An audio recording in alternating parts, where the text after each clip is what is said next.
में, बहन के रूप में, फिर हमारी लाइफ। तो उन सभी की सेहत का ध्यान रखना एक तरीके से कर्तव्य बन जाता है हमारा, क्योंकि अगर परिवार स्वस्थ होगा तभी जाकर के समाज स्वस्थ होगा और तभी हम अपने जीवन में कुछ उन्नति कर सकते हैं। तो चलिए, काफी लंबे समय से मुझे रिक्वेस्ट मिल रही थी कि मैम अस्मिताओं के ऊपर आपका सेशन होना चाहिए, हमारी हेल्थ को लेकर के एक सेशन रहना चाहिए, और उसमें जितना हो सके हमारे जितने टॉपिक्स हैं उनको कवर करना जरूरी है। तो उन्हीं सब चीजों को ध्यान में रखते हुए आज स्पेशली डिजाइन किया गया है फीमेल की हेल्थ को लेकर के एक सेशन। अब क्योंकि ये फीमेल की हेल्थ को लेकर के है, तो इसमें बहुत सारे ऐसे सेंसिटिव कंटेंट भी आएगा जिसमें थोड़ा सा हमको अपने विवेक से काम लेना होगा, क्योंकि महिलाओं के लिए है तो थोड़ा उसको हमको सीरियस होकर के सुनना बहुत ज्यादा जरूरी है। और इसमें मैं कहूंगी किसी भी प्रकार का कोई मजाक का विषय कहीं से कहीं तक नहीं रहेगा। बहुत सेंसिटिव टॉपिक यहाँ पर आज मैं जो है डिस्कस करने वाली हूँ आप सबके साथ। तो चलिए ठीक है, स्टार्ट करते हैं आज का सेशन।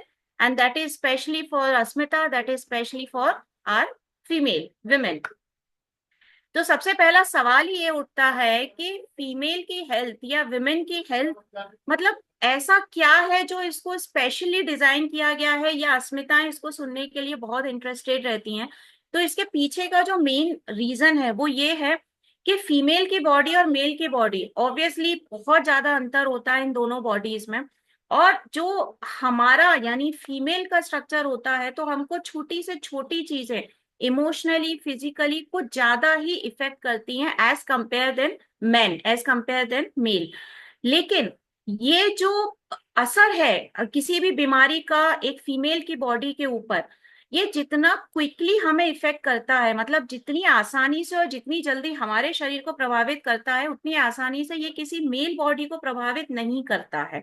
रीजन है कि बहुत सारे हार्मोनल इम्बैलेंस भी हमारे साथ में ऑब्वियसली चलते रहते हैं, एक एज के बाद में बहुत सब कुछ चीजें बदलने लगती हैं। यही रीजन है कि विमेन की हेल्थ जो है वो बहुत ही इंपॉर्टेंट टॉपिक है, स्पेशली आज के समय में, क्योंकि आज के समय में जो महिलाएं हैं वो अपना घर तो संभाल ही रही हैं, बट एक एडिशनल रिस्पॉन्सिबिलिटी भी उनके कंधों पर है। वो है आर्थिक योगदान देने की, फाइनेंशियल अपने पार्टनर को या अपने घर को सपोर्ट करने की। आज की हर लड़की पढ़ लिख करके कुछ कमाना चाहती है, उसके बाद वो घर भी संभालती है। तो इस दौर में, इस माहौल में फीमेल की हेल्थ जो है वो बहुत एक सेंसिटिव इशू बन चुका है।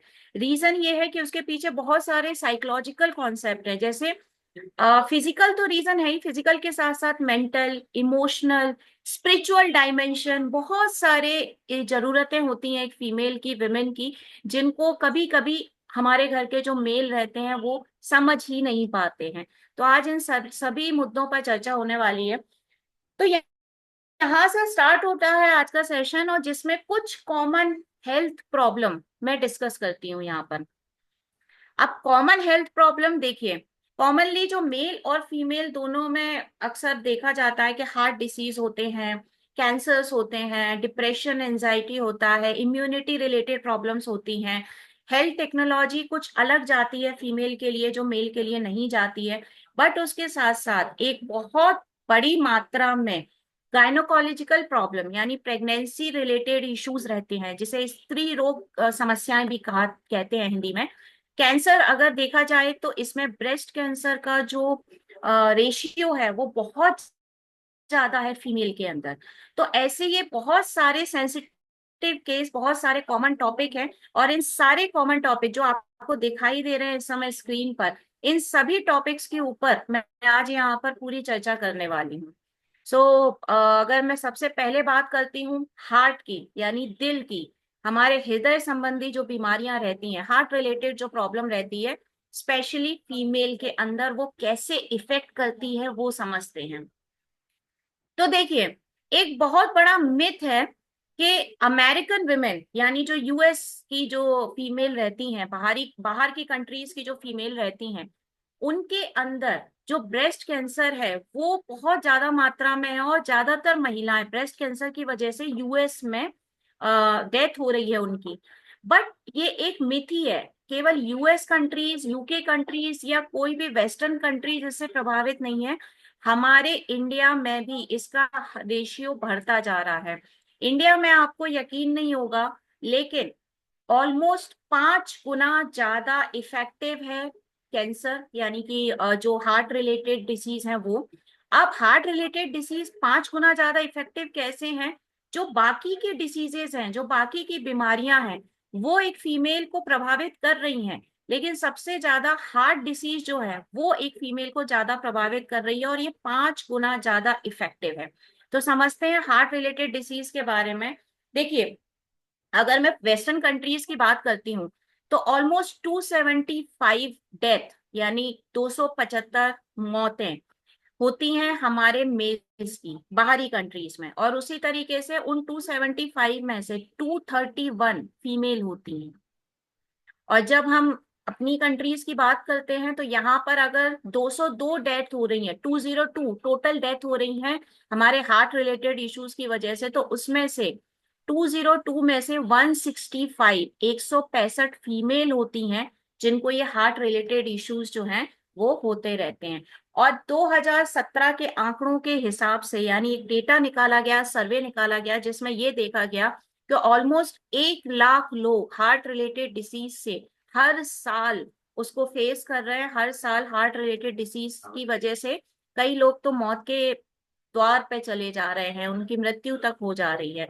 अब आप सोचिए, जब हर साल 1 लाख लोगों को ये हार्ट रिलेटेड डिसीज हो रही है, तो ये कितना ही ज्यादा सेंसिटिव इशू हो जाता है, और स्पेशली जब ये फीमेल के बारे में हो, तो ये बहुत इंपॉर्टेंट है। अब एक फीमेल को किस तरीके से पता चलता है कि उसको हार्ट रिलेटेड कोई प्रॉब्लम है? तो उसके कुछ लक्षण, उसके कुछ सिम्टम फीमेल की बॉडी में क्लियरली विजिबल होते हैं, जिसको कि ऑब्वियसली हम लोग, यानी हम फीमेल जो है अवॉइड ही करती हैं, क्योंकि हमारा काम है सबका ध्यान रखना और अपने आप को सबसे बाद में देखना। लेकिन आज थोड़ा सा अपने आप को, आप लोगों को पहले रखना होगा। अगर आप में हार्ट रिलेटेड डिसीज के कुछ सिम्टम नजर आ रहे हैं इनमें से, तो आज ही आप लोग बहुत ज्यादा उसके लिए एक्टिव हो जाइए, कंसर्न हो जाइए। जैसे जो आपकी जॉ लाइन है, यानी जो आपके चेहरे का ये वाला भाग होता है, उसके बाद जो नेक यानी गर्दन, चेस्ट पेन होता है, बैक पेन होता है, यानी कमर में दर्द है या चेस्ट पेन है या गर्दन में दर्द हो रहा है, या चेहरे में या नीचे की साइड आपको दर्द हो रहा है, तो ये एक बहुत बड़ा लक्षण हो सकता है कि आपके अंदर कोई हार्ट रिलेटेड डिसीज जो है वो धीरे धीरे पनप रही है, धीरे धीरे आना स्टार्ट हो रही है।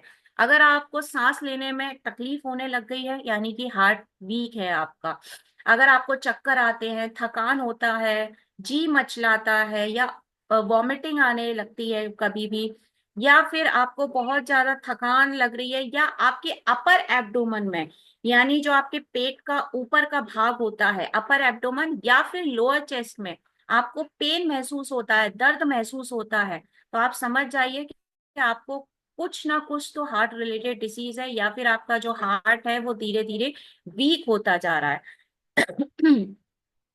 तो अब ये जो हार्ट रिलेटेड डिसीज है, इससे किस तरीके से बचा जा सकता है? लक्षण तो आपने ऑलरेडी देख ही लिए, सिम्टम्स आपको मैंने ऑलरेडी बता दिए। अगर इन सिम्टम्स में से कोई भी सिम्टम आपकी बॉडी में आपको फील हो रहा है, तो इसके लिए देखिए, बहुत ही सिंपल सी चीजें होती हैं। थोड़ा सा आप क्या खा रहे हो उसके ऊपर ध्यान दीजिए। मैं हमेशा कहती हूँ कि ज्यादा स्पाइसी खाना कभी नहीं खाना चाहिए। हो सके जितना कम से कम आप लेस स्पाइसी खाना खाइए, हेल्दी डाइट रखिए, थोड़ा एक्सरसाइज पर ध्यान देना स्टार्ट करिए। तनाव में रहने की हम महिलाओं की बहुत पुरानी आदत है, बहुत पुरानी, और जब तक हम जीते हैं तब तक हम तनाव में ही रहते हैं, कभी परिवार का, कभी, क्योंकि हमारे परिवार भी बहुत सारे हैं, हमारा मायका है, हमारा ससुराल है, हमारा आस पड़ोस है, हमारा बहुत बड़ा परिवार होता है। तो ये इन सब चीजों की वजह से जो स्ट्रेस आता है ना आपके और हमारे यहाँ दिमाग में, उस स्ट्रेस को थोड़ा सा हल्का करिए, जितना हो सके अपनी जिंदगी को लाइट बनाना शुरू शुरू करिए। प्रोडक्ट्स के बारे में अगर मैं बात करूं, कि अगर हार्ट रिलेटेड कोई सिम्टम आपको नजर आ चुका है अपनी बॉडी में, तो प्रोडक्ट कौन से आपको प्रिफर करने चाहिए जो हम आपको दे रहे हैं? तो उसमें न्यूट्री हार्ट तो ऑब्वियसली सबसे ऊपर होता है। न्यूट्री हार्ट में, और हमारा जो ब्राह्मी और सिनेमोन वाला हर्बल टी है, इसके अंदर ऐसे इंग्रेडिएंट मिलाए गए हैं, जैसे कि न्यूट्री हार्ट की अगर मैं बात करूं तो फ्लेक्स सीड और CoQ10 मिलाया गया है। ब्राह्मी और सिनेमोन तो आप जानते ही हैं कि इसके अंदर ब्राह्मी और सिनेमोन मिलाया गया है। ये हमारे कोलेस्ट्रॉल लेवल को चाहे वो एलडीएल हो या एचडीएल हो, दोनों को मेंटेन करते हैं। अब आप बोल रहे हैं कि कोलेस्ट्रॉल तक तो हम समझ सकते हैं, लेकिन ये एलडीएल और एचडीएल क्या होता है? एलडीएल का मतलब होता है लो डेंसिटी लाइपोप्रोटीन, और एचडीएल का मतलब होता है हाई डेंसिटी लाइपोप्रोटीन। ये दोनों ही लेवल को मेंटेन करने का काम करते हैं। उसके साथ साथ जो डी स्ट्रेस है, आप अच्छे से जानते हैं कि डी स्ट्रेस के अंदर ऐसे इंग्रेडिएंट हैं जो आपकी थकान को हटा के, आपके स्ट्रेस को पूरी तरीके से हटा के आपको आराम से चैन की नींद देते हैं। और हमारे हार्ट रिलेटेड इश्यूज जो रहते हैं वो ज्यादातर हमारे तनाव की वजह से होते हैं। तो उस तनाव को कम करने के लिए हमें इन तीन प्रोडक्ट को यूज करना चाहिए। चलिए अब अगले टॉपिक की तरफ बढ़ते हैं, जिसमें बहुत ही सेंसिटिव टॉपिक टॉपिक है, और ये है ब्रेस्ट कैंसर। ब्रेस्ट कैंसर जो कि मैं ये कहूंगी कैंसर का एक ऐसा भयानक रूप है जो महिलाओं को आज के समय में ना बहुत ही आसानी से हो रहा है। और ये बड़े दुख की बात है कि हमें समझ ही नहीं आता है कि हम कब इस ब्रेस्ट कैंसर का शिकार हो चुके हैं। लेकिन कुछ ऐसे लक्षण होते हैं जिसकी वजह से हमको समझ में आने लगता है कि शायद ये ब्रेस्ट कैंसर के लक्षण हो सकते हैं। इवन डॉक्टर भी रिकमेंड करते हैं कि अगर आपको ये सिम्टम्स दिखाई दे तो एकदम सारे काम छोड़ करके सबसे पहले हमसे आकर के संपर्क करिए। अब जैसे उन सिम्टम्स के अंदर क्या रहता है, ब्रेस्ट में स्वेलिंग या फिर टाइटनेस आने लग जाती है। आपको अपने शरीर पर जगह जगह छोटे छोटे निशान दिखाई देंगे, ब्लैक स्पॉट दिखाई देंगे। उसके साथ ही आपको कहीं भी अचानक से दर्द स्टार्ट होना, यानी पेन जो है वो पेन स्टार्ट हो जाएगा। कभी कभी कुछ सूजन दिखाई देगी आपको, या फिर पस जिसे कहेंगे वो डिस्चार्ज होना स्टार्ट हो जाएगा, पस निकलना शुरू होगा। या फिर जो वाइट डिस्चार्ज की प्रॉब्लम होती है, हमें वाइट डिस्चार्ज का प्रॉब्लम स्टार्ट हो जाएगा। ब्रेस्ट का जो साइज है या शेप है वो अलग तरीके से कुछ दिखाई देगा, या तो एकदम से बढ़ जाएगा या कम हो जाएगा। ये कुछ ऐसे सिम्टम्स होते हैं जो ब्रेस्ट कैंसर के बहुत बड़े लक्षण होते हैं। और अगर इनमें से कुछ भी किसी भी फीमेल को, किसी भी मेरी अस्मिता को दिखाई दे रहा है ना, तो अभी से सजग हो जाइए, क्योंकि जो इसकी स्टेजेस होती हैं ना वो बहुत हार्मफुल होती हैं। ब्रेस्ट कैंसर की जो स्टेज 1 होती है, स्टेज 1 में तो आप अगर मतलब इनिशियल स्टेज में ही आप कंसर्न हो गए अपने इस चीज को लेकर के, तो आपका 100% रिकवरी आराम से हो जाता है। लेकिन अगर आप स्टेज 2 में चले गए हैं तो यही रिकवरी 93% हो जाता है, यानी 7% का जो है वो डर बना रहता है। अगर ये ब्रेस्ट कैंसर आपकी स्टेज 3 में चला गया है तो 72% तक जो है वो आपको बचा सकता है, लेकिन फिर भी डर रहता है। और स्टेज 4 में 22% तक, यानी कि आपके जो चांसेस बचने के जो चांसेस रहते हैं बहुत ही कम हो जाते हैं। तो जैसे जैसे इस कैंसर की जो स्टेज है, ब्रेस्ट कैंसर की जो स्टेज है वो बढ़ती जाएगी, वैसे वैसे आपके लिए रिकवर होना बहुत ज्यादा मुश्किल होता जाएगा। और आप लोग अच्छे से जानते हैं कि कैंसर किसी भी टाइप का हो, उसका जो इलाज होता है ना, उसका जिस तरीके की कीमोथेरेपीज और जिस तरीके का मेडिसिन मेडिसिन वो लोग देते हैं, इंजेक्शंस वो लोग देते हैं, ऑपरेशंस होते हैं, सर्जरीज होती हैं, वो इतना पेनफुल होता है प्लस इतना एक्सपेंसिव होता है कि this is not easy for everyone to afford that kind of prescription या दैट काइंड ऑफ मेडिकेशन। चलिए, तो आपके ब्रेस्ट कैंसर को रिड्यूस करने के, यानी उसके प्रभाव को, या फिर मैं ये कहूंगी उससे बचने के लिए हम क्या क्या कर सकते हैं। ऑब्वियसली मैं हमेशा कहती हूँ कि हेल्दी डाइट पर ध्यान देना है, बिल्कुल देना है। बट उसके साथ साथ आपको अपना वेट भी कंट्रोल करना है, क्योंकि अगर आपका वेट बढ़ता गया ना तो ये आपके कोलेस्ट्रॉल के लेवल को बढ़ाता जाता है, आपके हार्ट के ऊपर प्रेशर डालता जाता है। तो आपके वेट को आपको कंट्रोल करना बहुत ज्यादा जरूरी है। आजकल देखने में आ रहा है कि कुछ जो नई माएँ बनती हैं, मतलब जो न्यू बॉर्न बेबीज रहते हैं और उनकी जो नई मम्मियां रहती हैं, वो थोड़ा ब्रेस्ट फीडिंग से हिचकिचाती हैं, या फिर ये कहें कि वो करवाना ही नहीं चाहती हैं, क्योंकि उनको लगता है कि उनका बॉडी शेप जो है वो खराब होगा। तो ये बिल्कुल नहीं करना चाहिए, ये गलती। ब्रेस्ट फीडिंग बिल्कुल अपने बेबी को कराना चाहिए, उससे आपके बहुत सारी चीजें जो है वो बाहर निकलती हैं। उसके बाद फिजिकली एक्टिव होना बहुत जरूरी है। ये जरूरी नहीं है कि प्रेगनेंसी है या फिर हमको किसी भी प्रकार की कोई समस्या हो रही है तो हम कंप्लीट बेड रेस्ट पर चले जाएं, बिल्कुल नहीं। फिजिकली एक्टिव होना बहुत ज्यादा जरूरी है। मिनिमम 100 स्टेप्स, यानी कि 100 कदम एक दिन में आपको चलना बहुत जरूरी होता है। उसके साथ साथ रेडिएशन से थोड़ी दूरी बना करके रखिए। रेडिएशन मतलब जैसे सोते वक्त अपने फोन को, अपने अलार्म को, या ऐसी कोई भी इलेक्ट्रिकल चीज आपके आसपास नहीं होनी चाहिए, उसे बहुत दूर रखिए। क्योंकि जब हम लोग सोते हैं, जब हम लोग रिलैक्स होते हैं, तब उसमें से इलेक्ट्रिक इंस्ट्रूमेंट में से जो वाइब्रेशंस निकलती हैं वो हमें बहुत ज्यादा प्रभावित करती हैं, स्पेशली महिलाओं को और बच्चों को। तो उनसे फोन को कोसों दूर रखना चाहिए। अगर पॉसिबल है तो दूसरे रूम में रखिए। अगर दूसरे रूम में नहीं रख सकते हैं, कुछ इंपॉर्टेंट कॉल्स आने का संभावना रहती है, तो अपने बेड से काफी दूर रखिए अपने फोन या अलार्म या फिर वॉच, स्पेशली डिजिटल वॉच। इन सब चीजों को बहुत दूर रखना चाहिए। तो ये थोड़े से कुछ कॉमन चीजें हैं जिससे आप ब्रेस्ट कैंसर से बच सकते हैं। अब हम आते हैं हमारे थर्ड टॉपिक की तरफ, जो है ओवेरियन कैंसर। ओवेरियन कैंसर यानी गर्भाशय का जो कैंसर होता है। जिस तरीके से ब्रेस्ट कैंसर बहुत एक खतरनाक चीज है, उसी तरीके से ओवेरियन कैंसर यानी कि गर्भाशय का कैंसर और भी बड़ी प्रॉब्लम है, और भी बड़ा इशू है। अब ओवेरियन कैंसर के बारे में आपको कुछ मैं फैक्ट बताती हूँ जो काफी चौंकाने वाले हैं।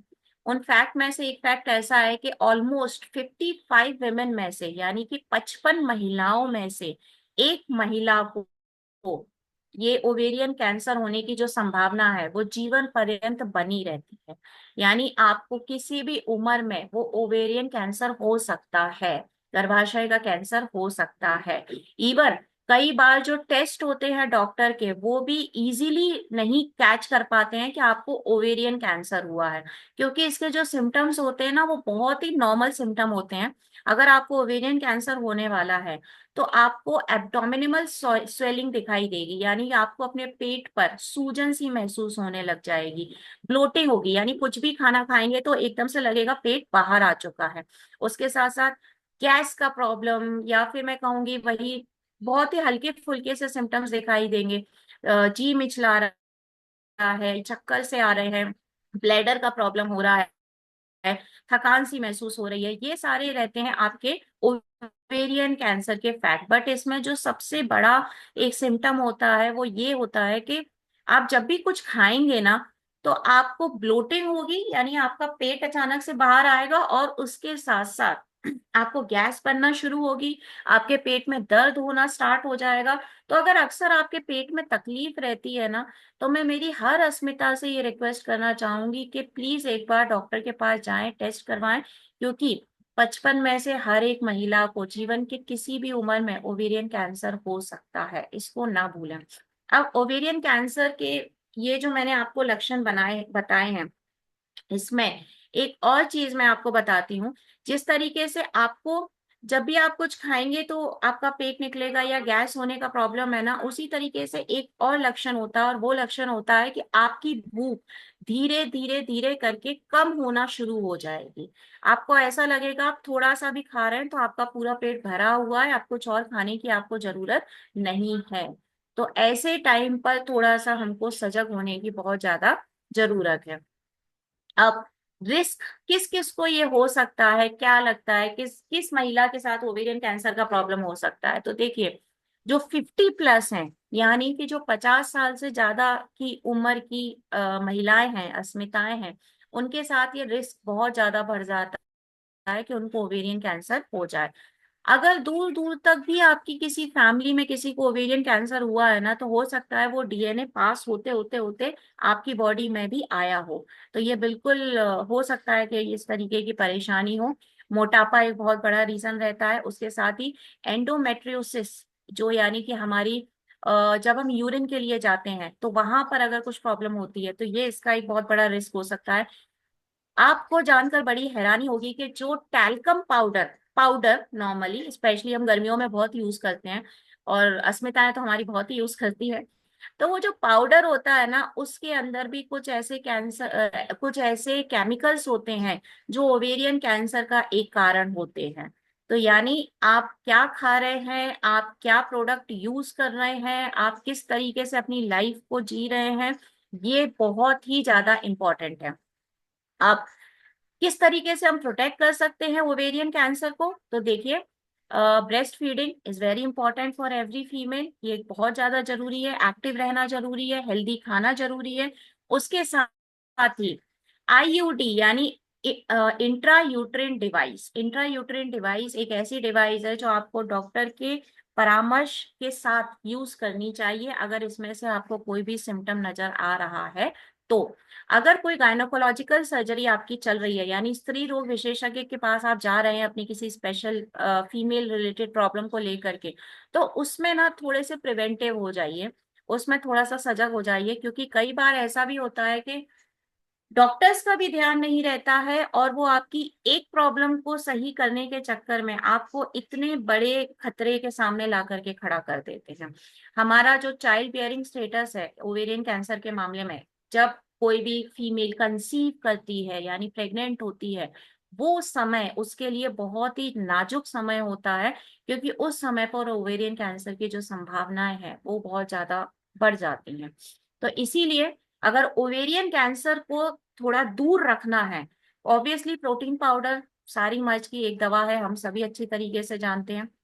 प्रोटीन पाउडर के साथ ही इजी डिटॉक्स की एक टैबलेट जिसमें आंवला और सेना मिला हुआ है, लंच और डिनर करने के बाद एक एक टैबलेट आप ले सकते हैं इसको। उसके साथ न्यूट्री लीवर लेना बहुत जरूरी है, क्योंकि न्यूट्री लीवर से आपके लीवर फाइनली हेल्दी रहेगा, तो ओवेरियन कैंसर से आपको थोड़ा सा दूरी बना करके रखेंगे। और ये जितने भी प्रोडक्ट्स आपको दिखाई दे रहे हैं ना, इनको लेना तब मत स्टार्ट करिए जब आपको डॉक्टर, भगवान ना करे लेकिन इस प्रकार की खबर दे दे, बल्कि अगर इन जो सिम्टम्स मैं आपको बताती हूँ वो लक्षण आपको अगर महसूस हो रहे हैं ना, तभी आप इन्हें एज अ प्रिकॉशन लेना स्टार्ट कर दीजिए।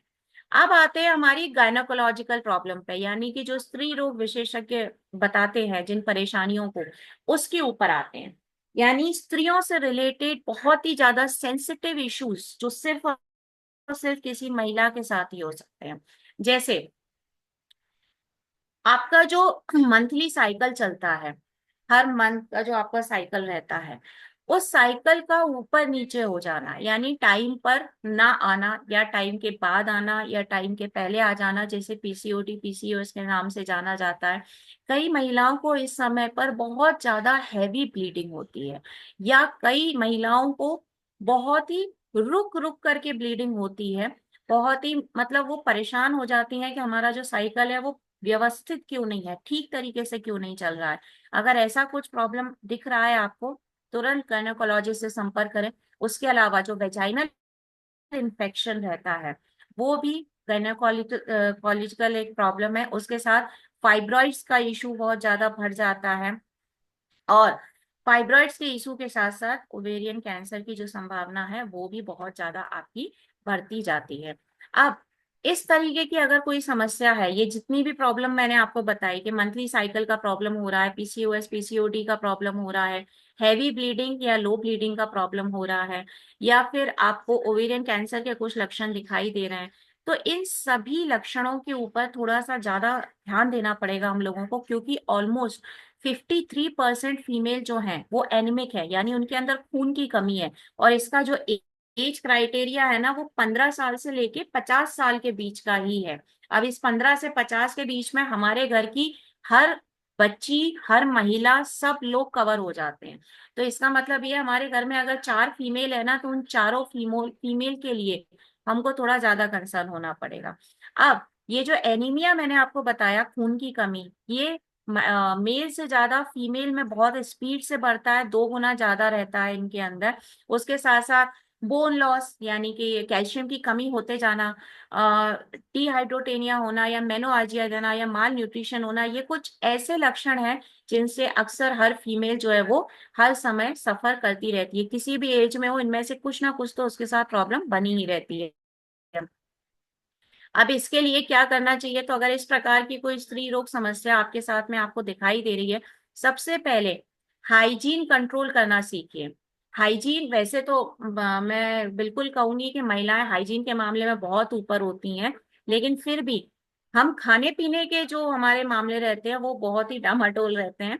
तो साफ पानी पीजिए, सीजनल फ्रूट और वेजिटेबल्स खाइए, लेकिन पूरी तरीके से अच्छे से साफ करने के बाद, धोने के बाद, क्योंकि हाइजीन बहुत ज्यादा इंपॉर्टेंट रहती है। आपको भी नहीं पता होता कब कौन सा बैक्टीरिया या वायरस आपके शरीर के अंदर चला गया और इस तरीके की परेशानियां आपको होने लगी। ज्यादा से ज्यादा मात्रा में पानी पीजिए, और जितना भी हो सके ना, कैल्शियम, जिंक, आयरन, फाइबर, इससे रिलेटेड फूड और फ्रूट खाइए। मैं अपने हर सेशन में यही बताती हूँ कि आपको किस तरीके का भोजन खाना जरूरी होता है, क्योंकि 75% आपकी हेल्थ उससे बनती है या स्किन उससे बनती है जो आप खा रहे हैं।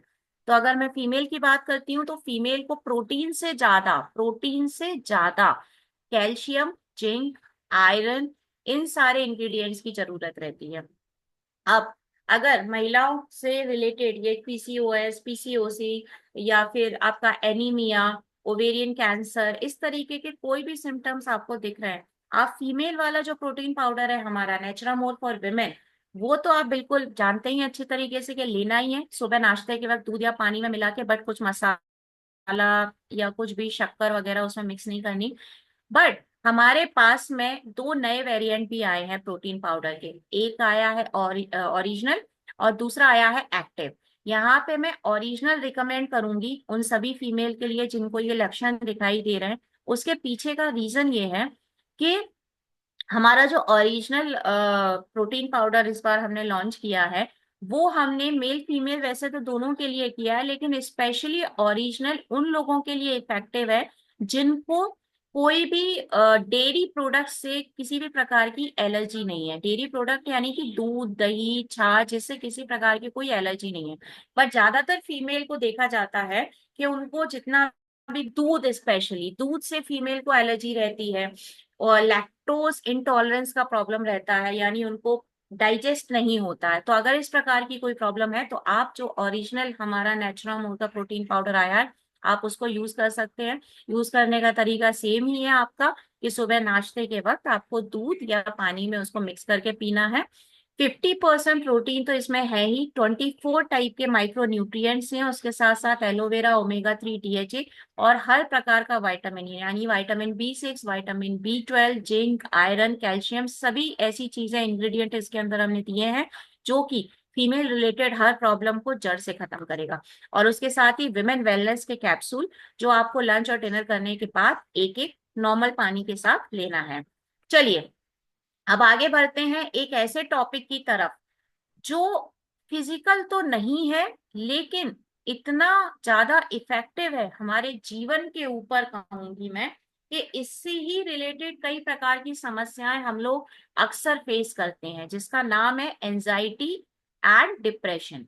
यानी इन दोनों में बहुत बड़ा अंतर होता है। ये दोनों अलग अलग इश्यूज हैं। इन दोनों इश्यूज को मैं पहले डिफाइन करूंगी, बट उससे पहले मैं आपको बताऊंगी कि अगर डिप्रेशन, जिसे हम हिंदी में कहते हैं अवसाद, आपको यकीन नहीं होगा लेकिन ऑलमोस्ट अगर मैं मेन की बात करूं, मेल पुरुषों की बात करूं, तो पुरुषों में से 10 में से एक पुरुष को ये डिप्रेशन का प्रॉब्लम होता है। लेकिन अगर मैं फीमेल की बात करती हूँ ना, तो 4 में से एक फीमेल को डिप्रेशन का प्रॉब्लम होता है। तो आप रेशियो देख सकते हैं कि कहाँ पुरुषों में वो 10 में से एक को होगा, लेकिन कहाँ महिलाओं में वो 4 में से एक फीमेल को डिप्रेशन जो है होने का प्रॉब्लम रहता है। रीजन है, जैसा मैंने आपको बताया भी था, कि मैं डिप्रेशन और एंजाइटी इन दोनों को अलग अलग समझाना चाह रही हूँ। ये दोनों एक इशू नहीं है। जैसे एंजाइटी की अगर मैं बात करती हूँ, यानी कि जिसे कहते हैं चिंता। अभी एंजाइटी का अगर इशू है, एंजाइटी का अगर प्रॉब्लम है, तो किसी भी महिला को कैसा लगने लगता है, अचानक से बहुत ज्यादा वो थोड़ा जिसे कहेंगे ना, डरी डरी, सहमी सहमी सी लगेगी। कुछ ना कुछ दिमाग में चलता रहेगा। छोटी सी छोटी बात का बहुत बड़ा एक इशू अपने दिमाग में क्रिएट करके रखेगी। वैसे तो हम महिलाओं का दिमाग ही ऐसा रहता है कि हमें हर छोटी चीज बड़ी दिखाई देती है, लेकिन जब इस तरीके की परेशानी ज्यादा बढ़ जाती है ना, तो वो एंजाइटी का रूप ले लेती है, कि हर समय चिंता में रहना, हर समय। मतलब अगर ये एक्चुअली प्रॉब्लम है, डिसीज है, या फिर ये इशू बन गया है आपके अंदर, तो आपका जो चिंता करने का लेवल है, जो एंजाइटी लेवल है, वो इतना ज्यादा बढ़ जाएगा कि शाम के वक्त डिनर में क्या बनेगा उसकी भी आपको बहुत ज्यादा चिंता होने लगेगी, और आपको डर लगेगा कि अरे ऐसा तो नहीं, उसको ये पसंद नहीं आया, अरे ऐसा तो नहीं ये खराब बन जाए। ये एंजाइटी का लेवल जो है वो वहां तक जाएगा। उसके साथ ही अगर आपको एंजाइटी का प्रॉब्लम है, तो आपका मुंह अंदर से सूखने लगेगा। आपकी जो मसल्स है उसमें आपको थोड़ा सा दर्द महसूस होगा, थोड़ा चक्कर आना महसूस होगा, जो आपकी हार्ट बीट है, दिल की धड़कन है, वो इनरेगुलर हो जाएगी। उसके साथ ही पैनिक अटैक्स आने चालू होंगे। पैनिक अटैक यानी छोटी छोटी बातों पे घबरा जाना, इसको कहते हैं एंजाइटी, चिंता। और ये कोई ऐसी वैसी बीमारी नहीं है, ये एक ऐसी बीमारी है जिसका मैं कहूं कि इलाज होने में ना बहुत ज्यादा समय लगता है। वहीं दूसरी तरफ हम जाते हैं डिप्रेशन की तरफ। एंजाइटी ही जब बड़ा रूप ले लेती है तो वो डिप्रेशन बन जाती है। डिप्रेशन यानी अवसाद। डिप्रेशन की कंडीशन में क्या क्या होगा, एक क्रॉनिक फीलिंग आएगी, यानी कि एक अजीब सी फीलिंग मन में चलेगी, खालीपन की, उदासी की। और वो इस लेवल तक बढ़ जाएगी कि घर में शादी भी रहेगी ना तो भी उदासी महसूस होगी अपने आप में। अक्सर अगर किसी को डिप्रेशन का प्रॉब्लम है तो सुसाइडल थॉट्स आते हैं, यानी कि आत्महत्या के विचार आने लग जाते हैं। हमें किसी भी चीज में कोई आनंद प्राप्त नहीं होता है। इसी तरीके से सोने में प्रॉब्लम होने लग जाती है, हमारे भूख लगने का, प्यास लगने का कोई समय निश्चित नहीं रहता है। यानी अगर आप डिप्रेशन में गए हैं ना तो आपके वो जो 24 आवर्स हैं, 24 घंटे हैं दिन के, वो निकलना बहुत ज्यादा मुश्किल हो जाते हैं। सो अब ये डिप्रेशन या एंजाइटी के लेवल को आप किस तरीके से थोड़ा सा नॉर्मलाइज करने की कोशिश कर सकते हैं। तो देखिए, अपनी स्ट्रेंथ पर फोकस करिए, थोड़ा सा खुद पे फोकस करिए। आपको क्या पसंद है, आप कहाँ जाना चाहते हैं, या आप क्या खरीदना चाहते हैं, या आप क्या खाना चाहते हैं, या फिर आपको ठंडी हवा पसंद है, या जो भी आपको पसंद है, डांस करना पसंद है, पेंटिंग करना पसंद है, जो आपको पसंद है उस पर थोड़ा फोकस करना स्टार्ट करिए। थोड़ा वक्त निकालिए अपने लिए। अगर आपको एक्सरसाइज की आदत नहीं है तो प्लीज सुबह उठ करके थोड़ा प्राणायाम करना स्टार्ट कर दीजिए। अपना स्लीपिंग शेड्यूल जो है वो थोड़ा मेंटेन करना स्टार्ट करिए। कोशिश करिए सोशल होने की, क्योंकि अगर आप डिप्रेशन में हैं या एंजाइटी में हैं तो सबसे पहला इसका सिम्टम है कि आप लोगों से भागने लगते हैं। अगर इस तरीके की परेशानी किसी भी अस्मिता को महसूस हो रही है ना, अपने आप से लड़ना पड़ेगा और थोड़ा सोशल होना पड़ेगा। हमारा मन नहीं करेगा बट फिर भी हमें सोशल होना पड़ेगा। थोड़ा अपना नेबर्स के साथ में, आस पड़ोसियों के साथ, अपने रिलेटिव्स के साथ में थोड़ा सा गेट टुगेदर करिए। बट अगर आपको तब भी राहत नहीं मिल रही है इस डिप्रेशन और एंजाइटी के प्रॉब्लम से, तो फिर मैं बिल्कुल कहूंगी कि किसी डॉक्टर के पास जाइए। उनका प्रॉपर मेडिकेशन जो रहता है प्रिस्क्राइब्ड, उसको फॉलो करिए। क्योंकि अगर छोटी छोटी चीजों से आपको राहत महसूस नहीं हो रही है ना तो आपको फिर दवाइयों का ही सहारा लेना पड़ेगा। बट अगर उन दवाइयों से आपको बचना है तो यहाँ पर नेचुरामोर आपको अश्वगंधा और लेमन की ग्रीन टी देता है, एल्पिनिया CoQ10 की ग्रीन की टी देता है, और उसके साथ में डी स्ट्रेस के कैप्सूल भी देता है, जो आपको रात को सोते वक्त पानी के साथ सिर्फ एक कैप्सूल लेना है। क्योंकि एक बार आपको चैन की नींद आना शुरू हो गई ना तो आपकी लाइफ जो है ना धीरे धीरे नॉर्मल होती जाएगी, थोड़ी सी हल्की लाइट वेट होती जाएगी, और डिप्रेशन और एंजाइटी के इश्यूज से आप बाहर निकलते जाएंगे। अब अगले टॉपिक की तरफ बढ़ते हैं जिसका नाम है इम्यूनिटी। इम्यूनिटी अर्थात रोग प्रतिरोधक क्षमता।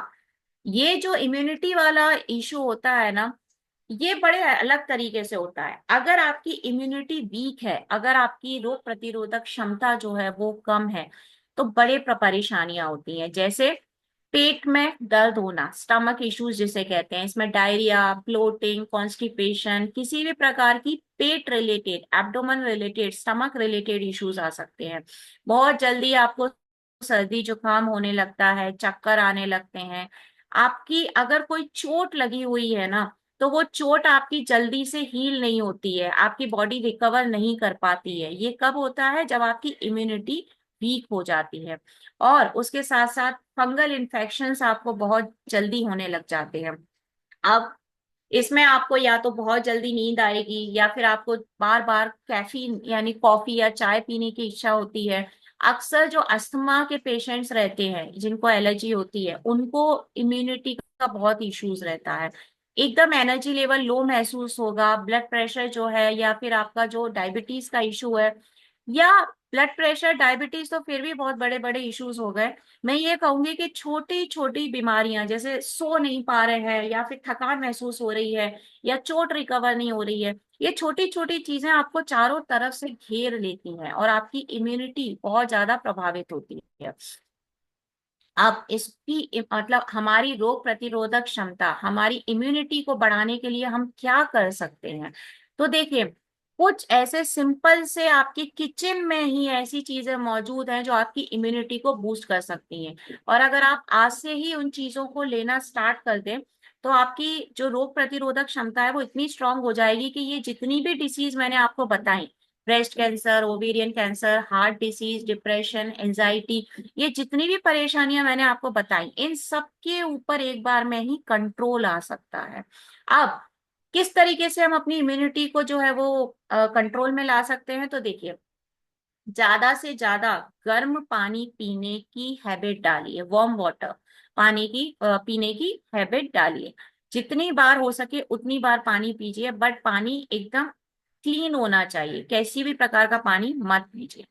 थोड़ा योगासन, प्राणायाम, मेडिटेशन बहुत ज्यादा जरूरी है, बहुत ज्यादा आपकी इम्यूनिटी उससे बूस्ट होती है।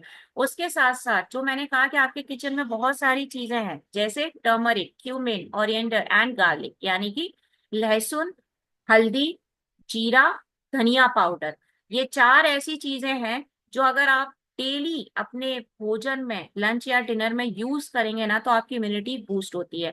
एक और घरेलू उपाय मैं आपको बताती हूँ आपकी इम्यूनिटी को बूस्ट करने का। सुबह सुबह जो लहसुन होता है, जो लोग लहसुन खाते हैं, उस लहसुन को अगर आप थोड़ा सा भूंज करके और वो खा लेते हैं पानी के साथ में, 2 या 3 लहसुन, तो उससे आपकी इम्यूनिटी जो है वो बहुत बूस्ट होती है। लेकिन गर्मियों के दिनों में ट्राई मत करिए, ऑलरेडी जो गार्लिक होता है, लहसुन होता है, बहुत गर्म होता है, तो हो सकता है हमको इशू हो। थोड़ा सा मौसम ठंडा होने दीजिए, उसके बाद में आप वो उपाय कर सकते हैं। बट अगर उस तरीके से लहसुन नहीं खा सकते हैं, तो उसको अपने भोजन में शामिल करिए, मसालों में शामिल करिए, क्योंकि फिर से रिपीट करती हूँ, लहसुन, जीरा, धनिया पाउडर और आपकी हल्दी, ये चार ऐसे मसाले होते हैं जो आपकी इम्यूनिटी को बूस्ट करने में बहुत ज्यादा काम करते हैं। रात में सोते वक्त दूध में हल्दी डाल के गर्म करके पी लीजिए, उसके आपकी इम्यूनिटी बहुत ज्यादा बूस्ट होगी। बट ये घरेलू उपाय है। नेक्स्ट सर, नेचुरामोर आपको क्या देता है आपकी इम्यूनिटी को बूस्ट करने के लिए? इम्यून प्लस आप अच्छी तरीके से जानते हैं, जिसके अंदर हमने गिलोय, आंवला, लहसुन यानी गार्लिक, तुलसी, शुंठी और करक्यूमिन नाम के इंग्रेडिएंट मिलाए हैं, और ये सारे इंग्रेडिएंट जो हैं आपके रोग प्रतिरोधक क्षमता को 2 गुना कर देते हैं। उसके साथ ही प्रोटीन पाउडर, विमेन वाला है तो बहुत अच्छी बात है, नहीं है तो भी कोई दुख की बात नहीं है, क्योंकि आपके पास ओरिजिनल विमेन पाउडर भी आ चुका है। तो आप ओरिजिनल नेचुरामोर ले सकते हैं या नेचुरामोर फॉर विमेन ले सकते हैं। इनको लेने की कोई ऐसी खास उम्र नहीं है, किसी भी उम्र की जो बच्ची है या महिला है, सुबह नाश्ते के बाद दूध या पानी में मिला के पी लीजिए।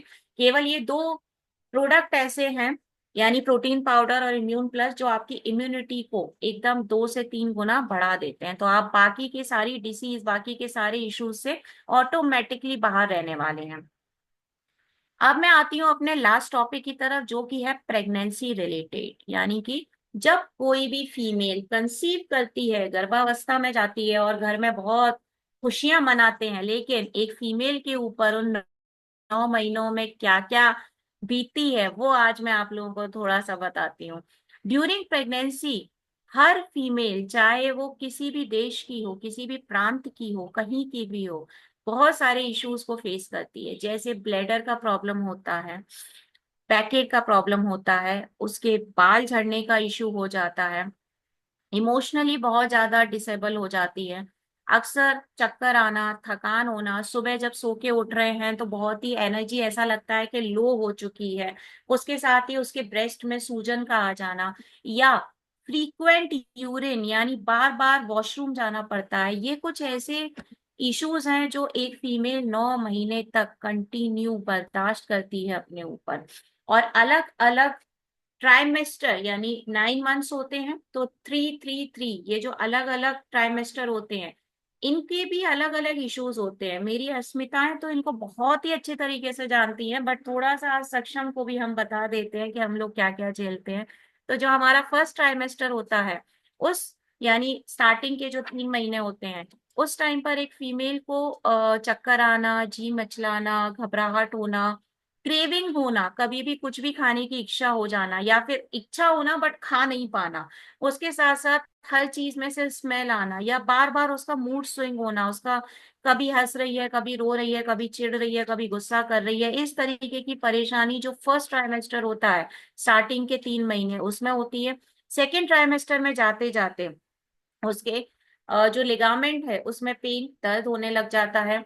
ब्रेस्ट के साइज के साथ साथ निप्पल में बहुत सारे चेंजेस आने लग जाते हैं, स्ट्रेच मार्क्स आना स्टार्ट हो जाते हैं, और बेबी अंदर ही अंदर मूव कर रहा है, ये उसको जो फील है वो आने लग जाती है।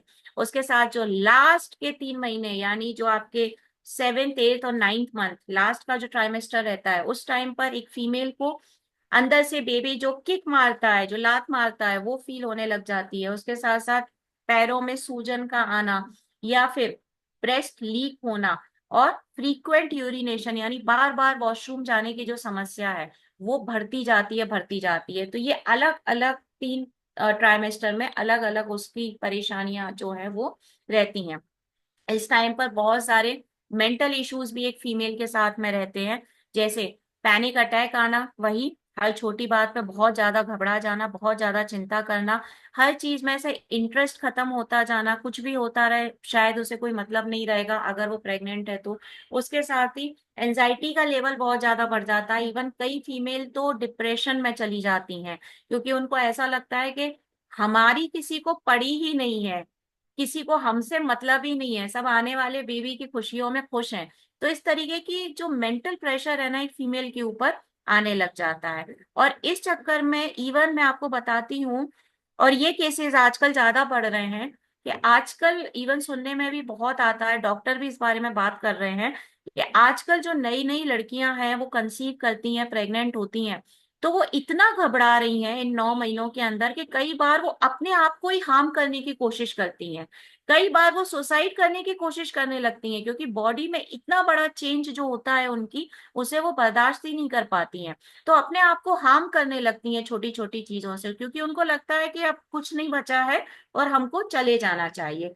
तो इस टाइम पर यानी कि ड्यूरिंग प्रेगनेंसी, ये मैं कहूंगी कि हर घर में जितने भी मेल हैं, हमारे जितने भी सक्षम भाई हैं, उनका कर्तव्य बनता है, फर्ज बनता है कि उनको बिल्कुल एक मेंटल सपोर्ट दे।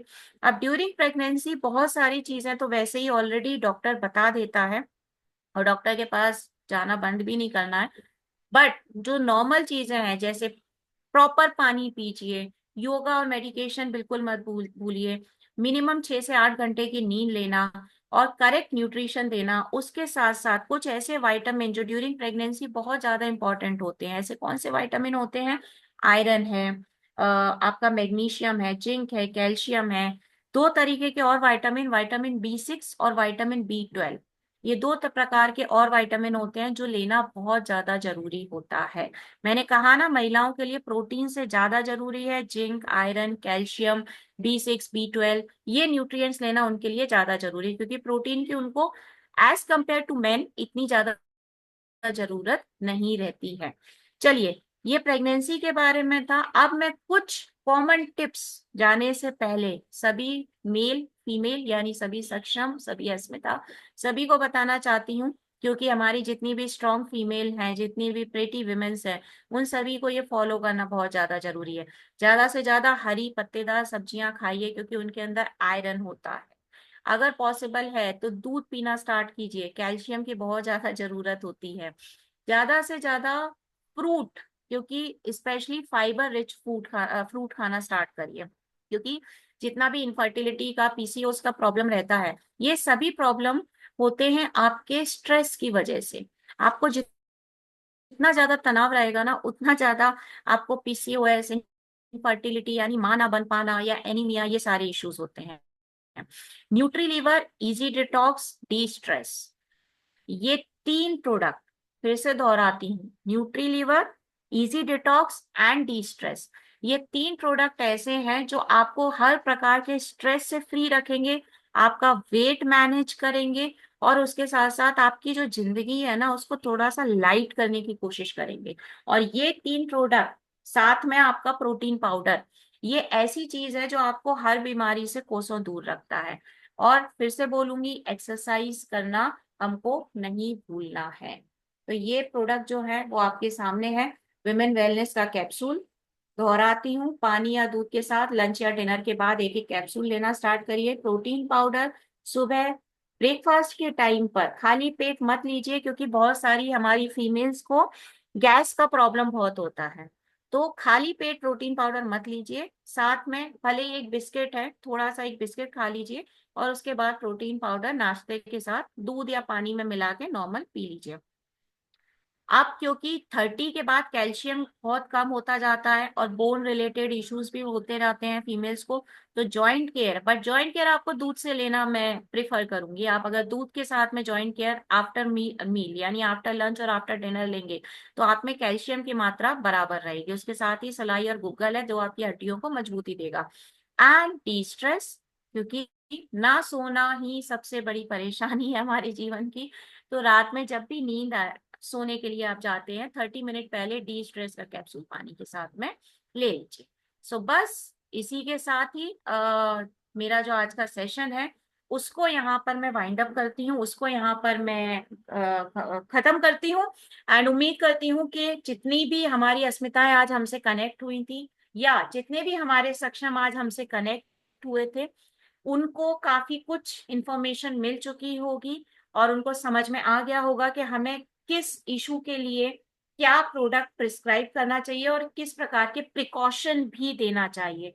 जाने से पहले मैं एक बार फिर से हमारे सभी सक्षम भाइयों से रिक्वेस्ट करना चाहती हूँ, आप सिर्फ घर में पैसे लाने के लिए नहीं है, आपके ऊपर आपके घर की जितनी भी महिलाएं हैं उनकी भी जिम्मेदारी है। तो थोड़ा सा उन पर भी ध्यान देते जाइए, क्योंकि एक स्वस्थ परिवार की निशानी एक स्वस्थ महिला ही होती है। तो उनके ऊपर भी ध्यान देते जाइए, स्वस्थ महिला से ही स्वस्थ समाज बनेगा, और आपकी हेल्प करेंगी वो आपके फाइनेंशियल जितने भी चीजें रहेंगी उन सभी के साथ। सो अगर यहाँ पर आशीष सर है सेशन में, तो मैं उनको रिक्वेस्ट करूंगी कि वो आए, but I think Ashish sir available नहीं है। सो मैं यहाँ पर इस मीटिंग को अभी खत्म करती हूँ, फिनिश करती हूँ। और उसके साथ ही थैंक यू सो मच। अगले थर्सडे को हम फिर से मिलने वाले हैं, वही समय same time, but with the different topic. So thank you so much and good night to all of you. Thank you so much.